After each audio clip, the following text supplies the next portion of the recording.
because I put out tobacco every once in a while for all of those who are gone. There were children who died there. When I talked about it in 1980s, they didn't want to hear me. They just told me I was crazy to say that there were children buried there.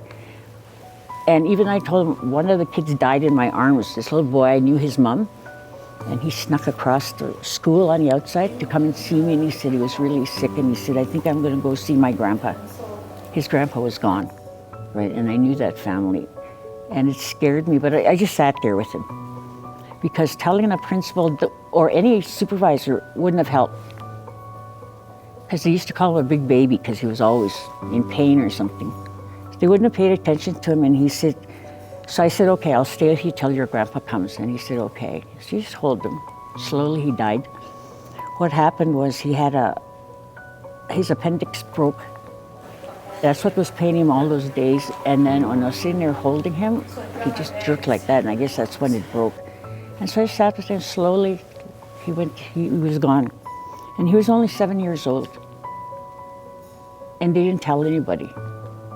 They finally found his body, but they didn't let us tell anybody. My grandma told me also that they seen a lot of children being buried, at nighttime. They'd go to the window and see what was happening. And she said they'd see flashlights in the grave sites, and they were burying children. Because the children sometimes were not there anymore, right? And this one time, my grandmother said this one girl, she must have been about 7, I think, or 12 or something. Something happened, and then they beat her unconsciously, and then she went into the infirmary. So, but my grandmother was, she always helped in the dining room where they prepared the food for the nuns and the priests, right? So now one night she went to see this young girl that she knew, and she said they weren't feeding her. So what my grandmother did was she put some food inside her pocket in her slip, because they had a pocket in their slip, and she would go take some food to her. And she said, I'm dying. She said, they're killing me. She said, they're not giving me any medicine.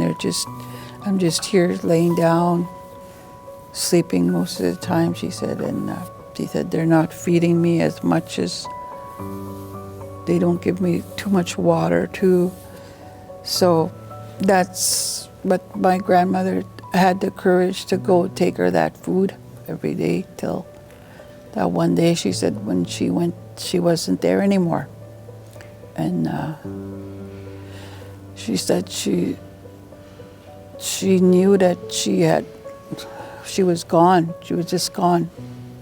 And she didn't ask where she was, or no, they didn't talk about, that she was gone. The nuns didn't talk about she was gone or anything. So my mom said that she always remembered her. And but that's what happened to some of the children that were gone. They never went home.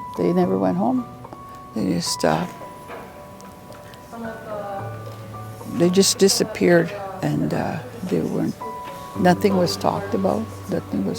They just knew that they were gone.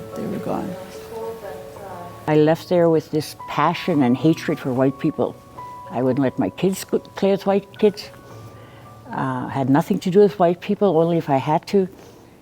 Then one day, and I got working in the community, right? I worked in this community for years and years and years to help build it. It's a group of us women. So I'm standing there, and this is my last story. I'm standing there making fry bread. And my long skirt, because my great grandma Eva McKay, she used to always, she never wanted me to be without a long skirt. So I'm standing there and I'm making fry bread. And I'm just talking to myself, kids are outside. The only two kids I let my girls talk to were two girls from down the street who, they're the same age as my two kids. So I only let them play with those two white kids because when I was moving into West End, I lived across Isaac Brock's school, and apparently they had put forward a petition to stop Indians from living there because Kinyu Housing bought two houses and they didn't want Indians in the neighborhood, so they were getting people in the whole neighborhood to sign say they didn't want us, except for this one family with those two kids. They wouldn't sign the petition, and that's why I let my girls play with them, because I figured they'll probably be safe there. And so there I am making fried bread and I'm cussing out white people, and I thought the kids are outside, and then all of a sudden I had my girl was about 5, somebody's tugging in my skirt. I looked down, my daughter's there. I said, my girl, you're not supposed to be in here when I'm making fried bread. I don't want anything to happen to you. She said, but Mom, she said, Mike and Megan aren't like that. The awful things I was saying about people. She said, they're not like that, Mom. She said, and they're white. And I had to stop and think, right? I stopped making fried bread and I thought about it, and I thought, what kind of children am I raising? I'm raising children to hate somebody else, to hate other people, to focus only on the bad things about them. And I thought, those people who did that to us had to have been raised in the same way with hate and disgust for our people. And so they felt okay doing the things to us that they did. So I'm standing there and I'm thinking about that. And I thought, I gotta do something. I don't want to raise my kids to hate. I don't want to raise my kids to be racist. I don't want to raise my kids to hate other people. And that's what I'm doing. Because every time I'm spending with my children, they're learning. And I decided that day that I was going to do something about how I felt about white people and to deal with some of the stuff that happened in residential school. And it's a history I wouldn't wish it on my best enemy. But yeah, it was difficult. But you know what? We're stronger for it. They did everything to us in our history. They didn't have to give us smallpox. They put us in those schools. That's their final thing to try and get rid of us.